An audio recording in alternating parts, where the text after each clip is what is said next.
సరే, మా అందరి గురించి, మా అభిమానుల గురించి మీరు ఒక మంచి పాట పాడగలరని ఆశిస్తున్నాను. ఓకే సార్, ఐ థింక్ అది మీ కెరియర్లోనే బెస్ట్ మెలడీ అండ్ మీ ఫేవరెట్ సాంగ్ కూడా నాకు తెలిసినంత వరకు, నిండు నూరేళ్ల సావాసం.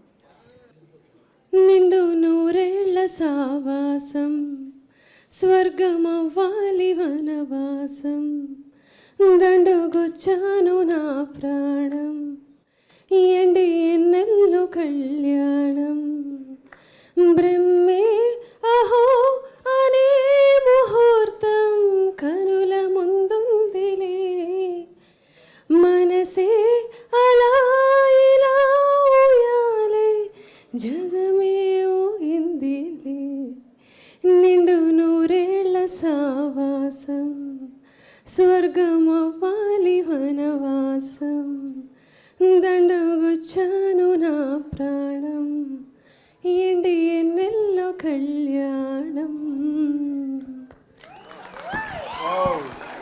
చాలా బాగా పాడారండి.